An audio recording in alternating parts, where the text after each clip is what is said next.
De volta com o Educador em Entrevista, vamos falar um pouquinho de imposto de renda nesse quinto bloco do programa, aqui na companhia do Thiago Dalpino. Thiago, gratidão pela participação conosco, boa tarde.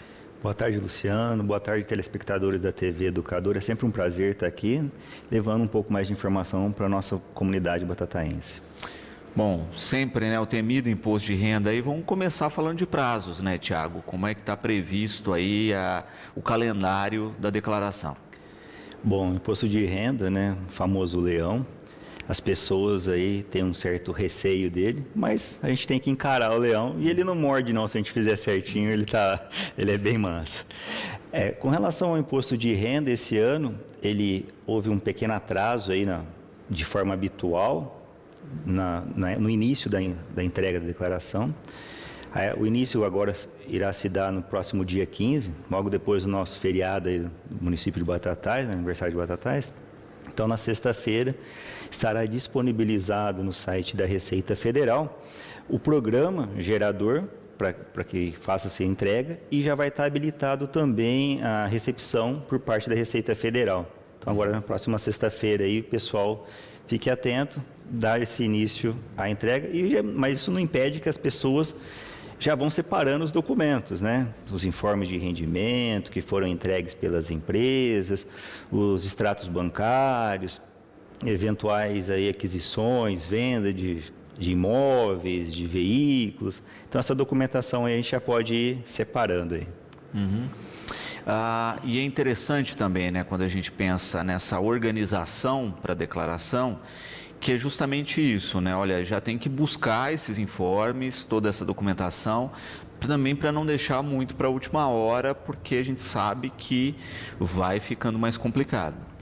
Isso é uma conduta, né, dos contribuintes, que eles entregam ou um documento ou se esquecem dos outros documentos.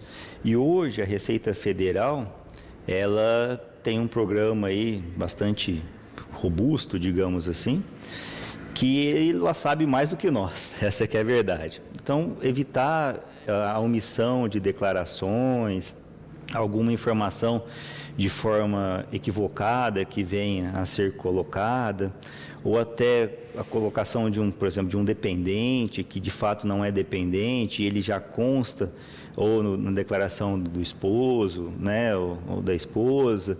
Então, evitar certos erros aí, que na hora do preenchimento que ele é bastante comum, e isso com antecipação de documento, ele é poupado, ele se resguarda disso. E tem que ter todos os documentos em mãos também, né? Isso é bastante importante. Não adianta ir lá mandar a prestação, manda um, manda outro, é como se não tivesse mandado nada. Uhum. Então, a gente tem que fazer a união de todos esses documentos na primeira etapa, para que aí sim a gente analise, inclusive, a melhor forma de declarar, né? Porque existem duas formas de declaração.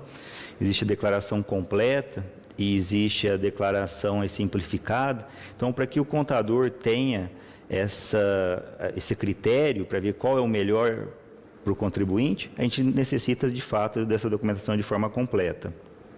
É importante também, né, uma das ações que estava ocorrendo no último ano e que é a pergunta do Juliano, que é a importação de dados, não é, que pode ser feitas aí pelo .gov, não é, pela plataforma.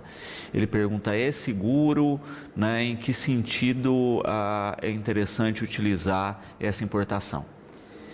A Receita Federal, uns 2, 3 anos para cá, ela vem lançando essa declaração já meio que pronta. Porém, lembro aos contribuintes que ainda o envio da declaração é de sua responsabilidade. Uhum. O que a Receita Federal faz, ela disponibiliza alguns dados que ela possui no seu banco de dados, né? Por exemplo, como as empresas encaminham os informes de rendimento mensal, as operadoras de cartões realizam um envio para a Receita Federal, os bancos, instituições financeiras de forma geral, enviam os saldos, as rentabilidades. Então, ela disponibiliza isso, mas isso não exime o contribuinte de que ele faça uma análise dessa documentação e que se esses valores estão corretos, porque muitas das vezes esses próprios valores informados por terceiros pode ser que contenha algum erro, né? E mesmo que a pessoa vai lá e apenas valide isso, ela está incorrendo em erro porque as empresas às vezes emitem uma retificadora. Então você fique atento a isso. Às vezes diferença de férias, uma pensão alimentícia, porque esse ano temos algumas pequenas alterações, né? Mas que a gente tem que ficar atento a essas alterações para não dar malha e aí uma eventual multa, e isso é desagradável. Lembrando que é um imposto, né? Declaração de ajuste anual, é uma declaração dos rendimentos e não do patrimônio. Só que o patrimônio tem que constar na declaração, porque a Receita ela está muito atenta quanto ao crescimento patrimonial, o que a pessoa fez com o dinheiro recebido e a origem desse dinheiro. Então a Receita mas eu vou pagar imposto se eu declarar uma casa ou carro? Não tem, mas você tem que ter renda para que venha adquirir isso. Então a Receita quer saber principalmente isso daí. Então muita atenção, porque esses dados, se já houver sido declarado em declarações anteriores, o sistema ele até acusa, mas se eles não foram declarados, uma compra de um veículo, por exemplo, tem que ser preenchido isso para que não ocorra uma malha, algo assim, porque o cartório informa essa compra, concessionária, então, para que a gente fique mais tranquilo e não caia na malha do leão. Exato. Porque é justamente isso, né? Aí a gente vê cada vez mais esses ciclos fechando, não é? Na questão em especial no país de lavagem de dinheiro, que havia muito nessa questão, com a questão dos bens. Né? O sujeito vai adquirindo bens, não declara ou muitas vezes declara, mas isso não é compatível com a renda do sujeito e assim por diante, né? Se não foi proveniente de uma herança ou de um aumento de renda, tem algo errado ali. Exato, isso é muito comum, mais do que a gente imagina, né?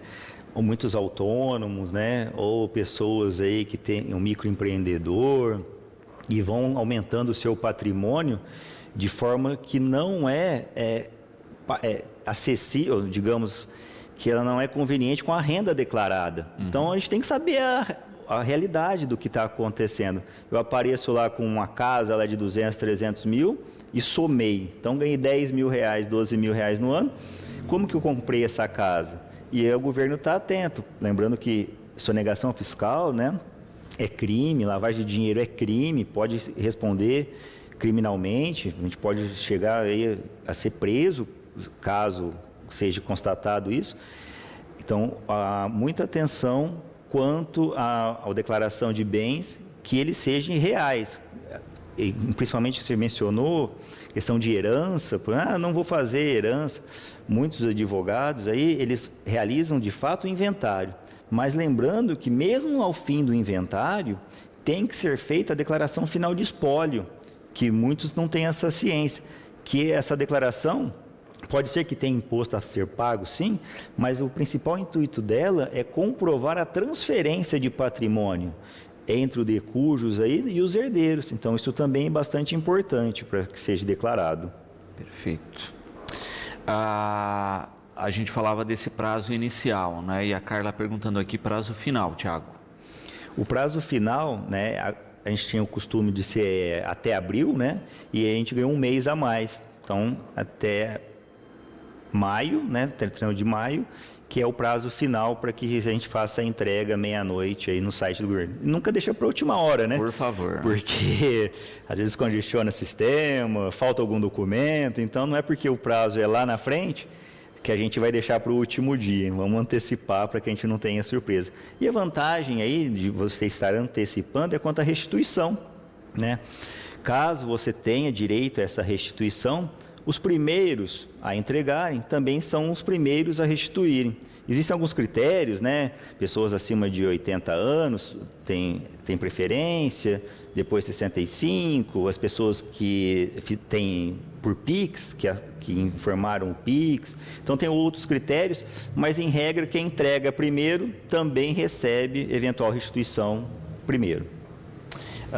E é interessante, né, quando a gente pensa justamente nessa questão da antecipação do prazo, não é? Então, quem puder, né, e tiver essa possibilidade aí, fizer antecipado, acaba entrando na lista aí de espera com mais antecedência, tirando os critérios de prioridade, não é? Então, isso já para quem tem algo a receber aí é interessante. Exatamente, dinheiro sempre é bom, né? Devolvendo ainda, vamos entregar primeiro. Exato.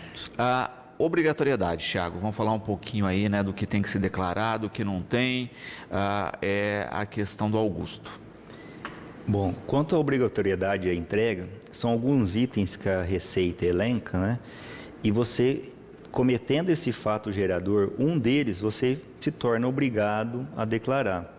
Um erro muito comum também, eu tenho que estar em todos? Não. Você cometeu um, você é obrigatório a declaração. Também não é que você vá pagar imposto de renda, um diferencial, um ajuste agora. Mas a declaração tem que ser entregue. Houve, do ano passado para esse, um pequeno reajuste na tabela, que antes era 28 mil e alguma coisa, e agora está em 30.639, né? Então, quem recebeu abaixo desse valor não está obrigado a realizar a declaração. Porém, não é só a questão dos rendimentos. Enquadra-se no salário, enquadra-se nesses rendimentos os prolabores, né, dos sócios de empresa, enquadra-se neste recebimento de aluguéis. Então, isso tudo é provento de renda. Então, as rendas superiores aí a 30.639, elas devem ser declaradas. Além disso, houve uma outra alteração que antes, até o ano passado, era quem tinha patrimônio até 300 mil reais. Esse ano esse valor ele foi majorado e está em 800 mil. Então, as pessoas que possuem patrimônio acima de 800 mil reais também têm que realizar a entrega da declaração. Entenda, o patrimônio pode ser terra nua, né, que é uma fazenda, um sítio, pode ser um imóvel, casa, terreno, então acima de 800 mil reais. Existia antigamente uma obrigatoriedade, quem era sócio de empresa. Essa obrigatoriedade hoje ela não existe mais, tá? A outra obrigatoriedade que existe aí é se a pessoa comprou, né, ou vendeu o imóvel e fez uso do ganho, o ganho de capital, que é um imposto que deve ser pago na venda.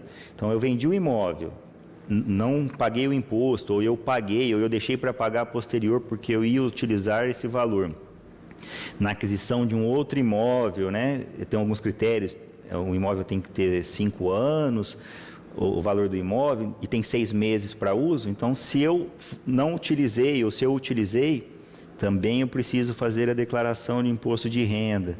Quem teve imposto retido, às vezes o salário não dá, mas às vezes teve as férias, vendeu lá o abono pecuniário, que é 1/3 das férias, e aí atingiu, tive imposto retido, também tenho que declarar.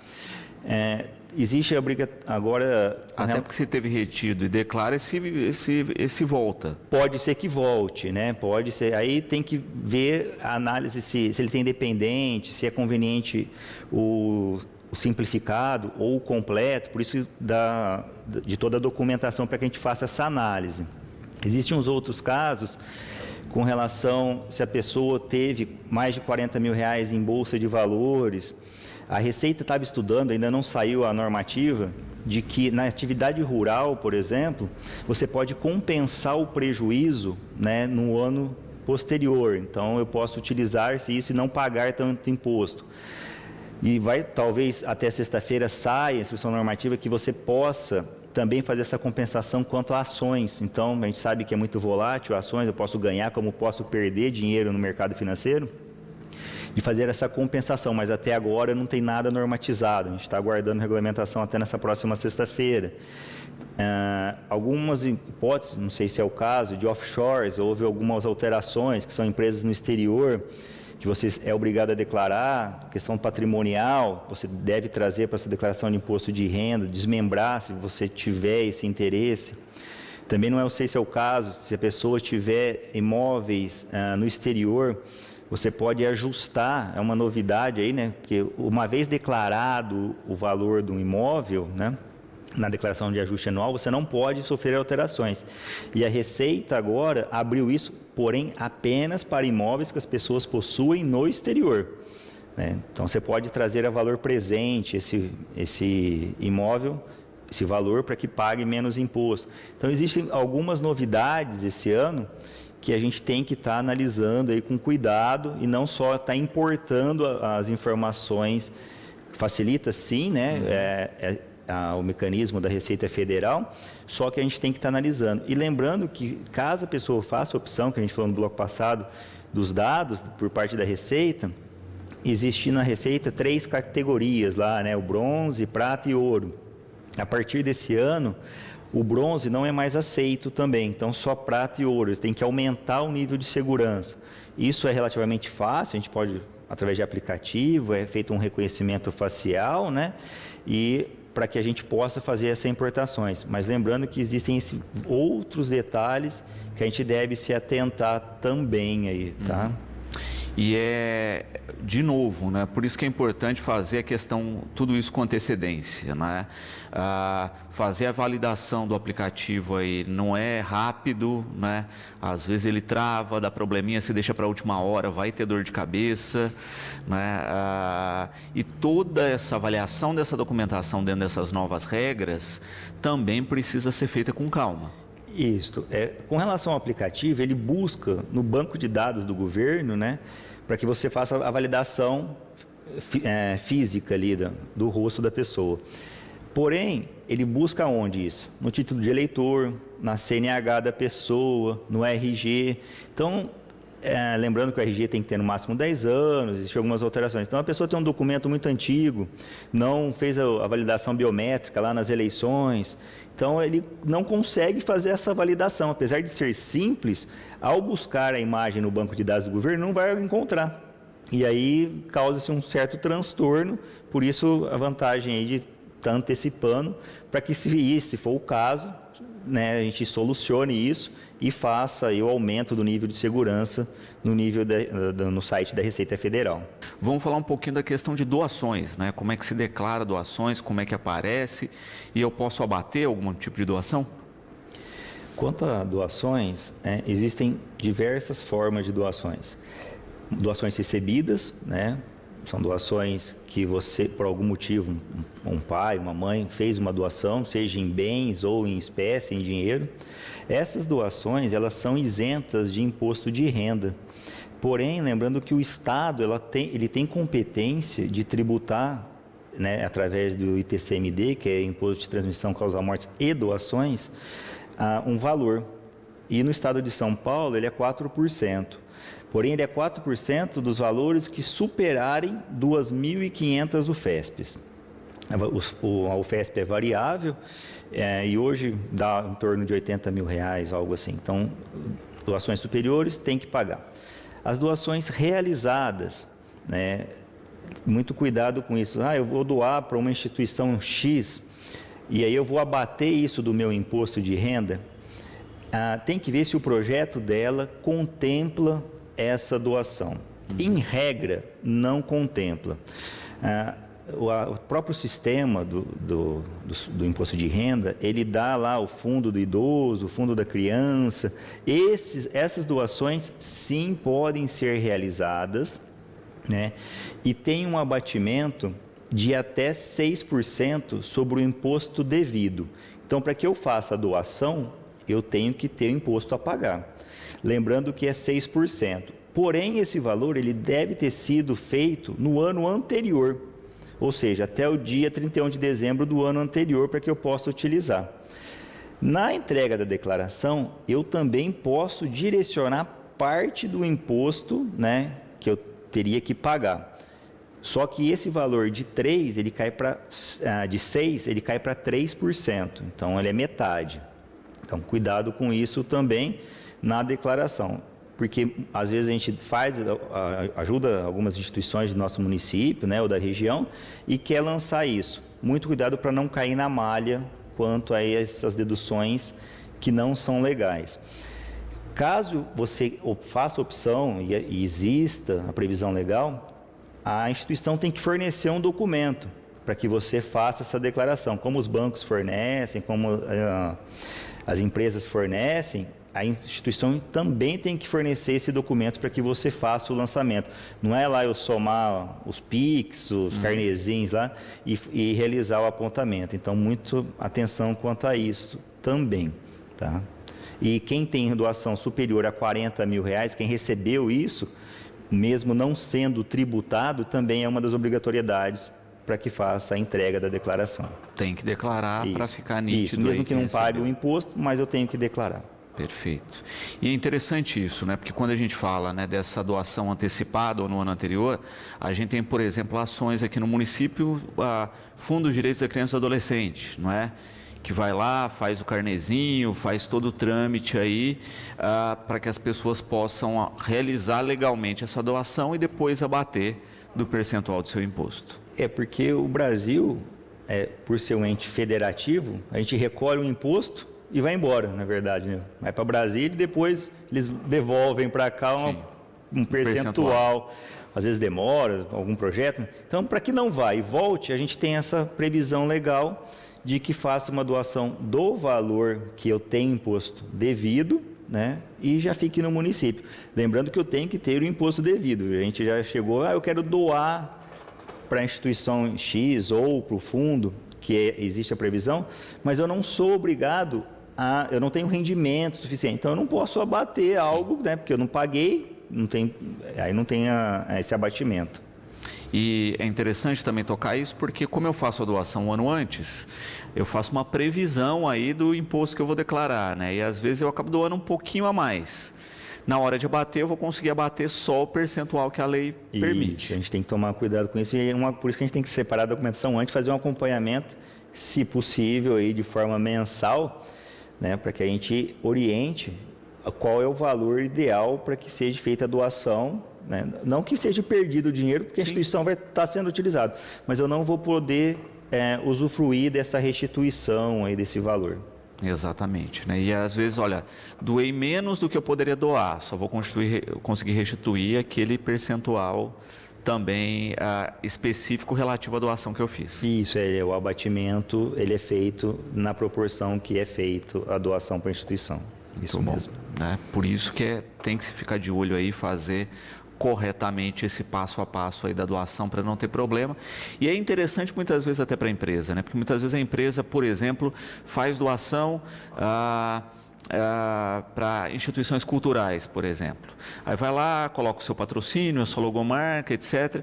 E muitas vezes desconhece que ela pode doar abatendo do imposto, manter logomarca, manter todo o marketing aí e sem tirar do caixa. Isso, algumas empresas em Batatais realizam isso, empresas de maior porte, né?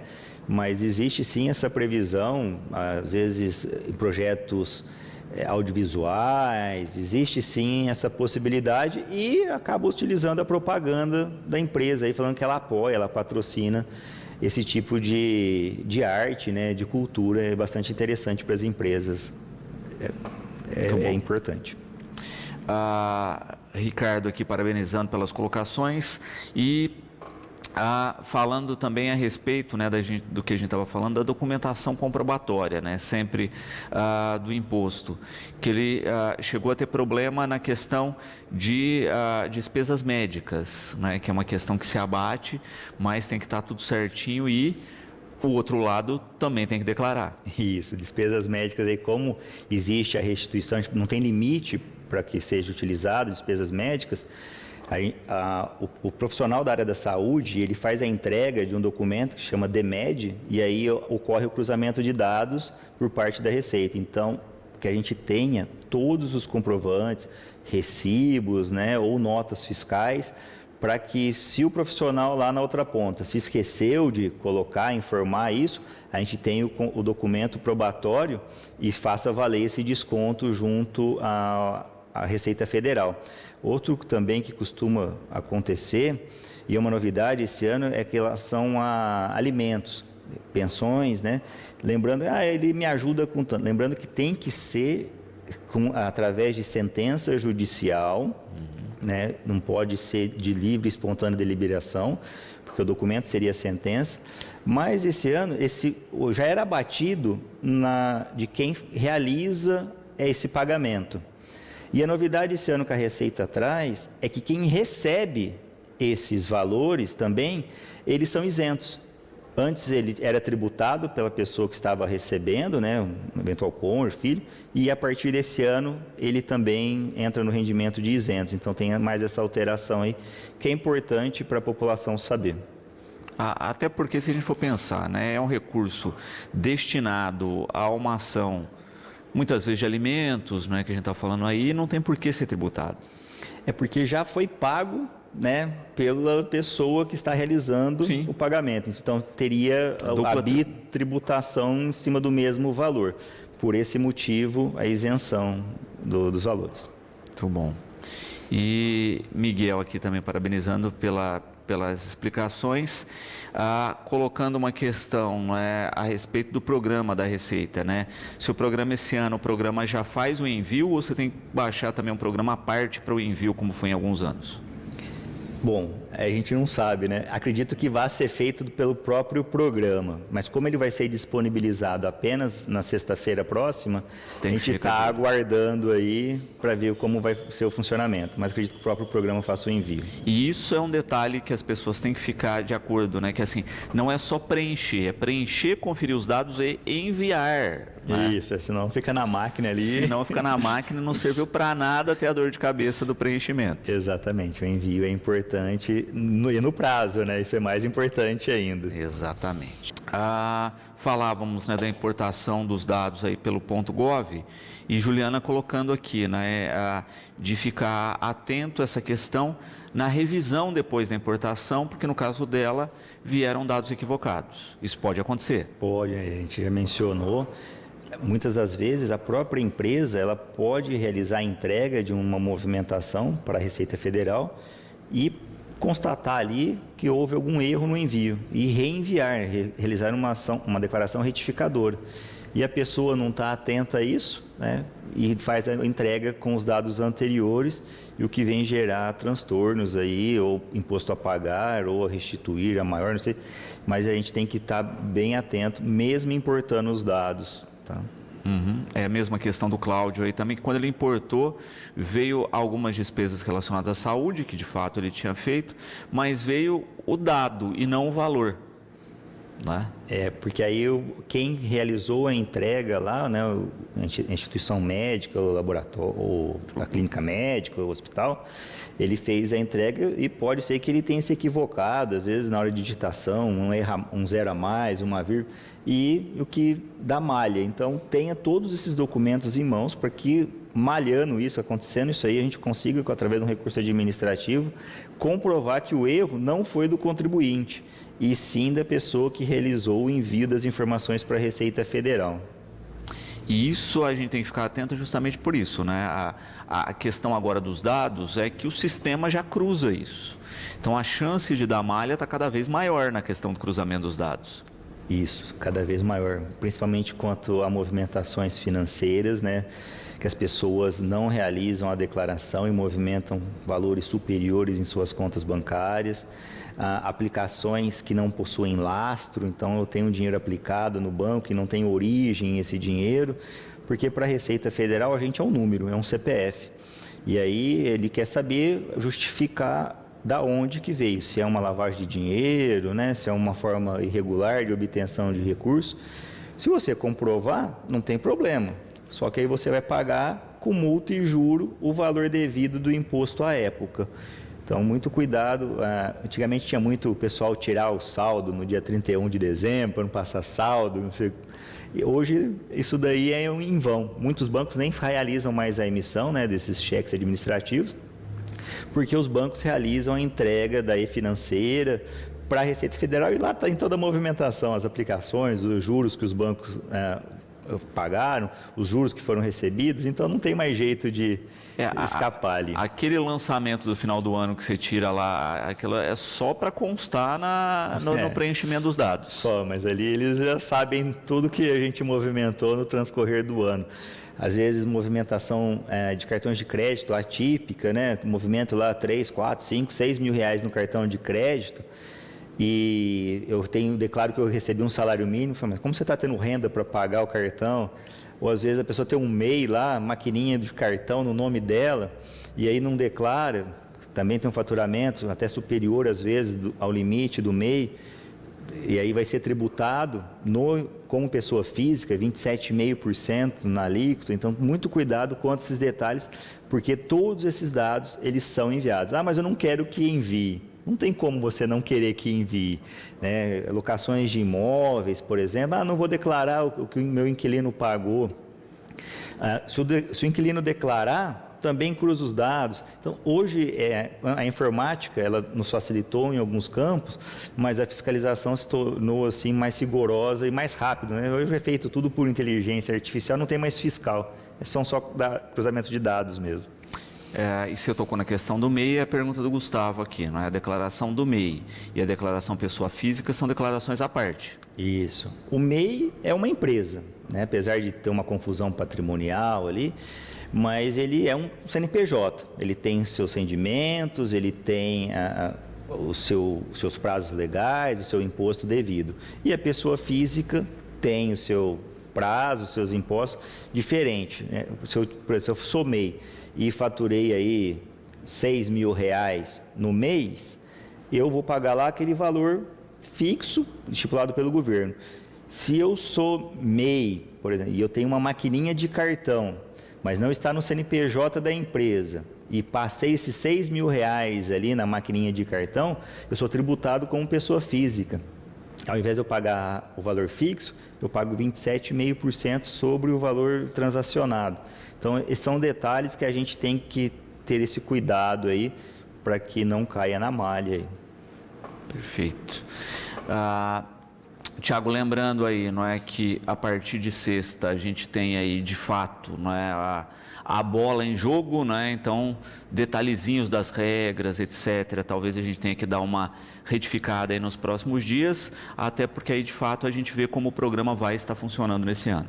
Isso, a gente não deve mudar muita coisa, né? Mas, às vezes, um layout, um cliquezinho diferenciado, mas o importante é ter a documentação previamente separada para que a gente tenha os dados em mãos ali e realizar o preenchimento ali de forma calma, atenta, né? Porque muitas das vezes a gente tem o documento e é erro de digitação de fato, um CNPJ errado, um número errado que é digitado. Então, muita atenção na hora do preenchimento, justamente por causa dos dados que eles já possuem.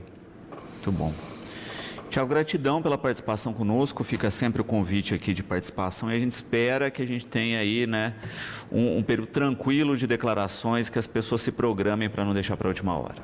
Obrigado, Luciano, mais uma vez pelo convite, é sempre um prazer estar aqui, trazendo informações para a população e nunca deixe para a última hora, fique atento a essas pequenas mudanças, né? E vamos fazer a entrega de forma consciente, porque lembrando que não é a entrega que vai gerar imposto a pagar, é uma declaração de ajuste. Muitas das vezes eu não vou pagar, eu vou até receber. Então vamos fazer dentro do prazo legal e evitar problemas futuros. É isso.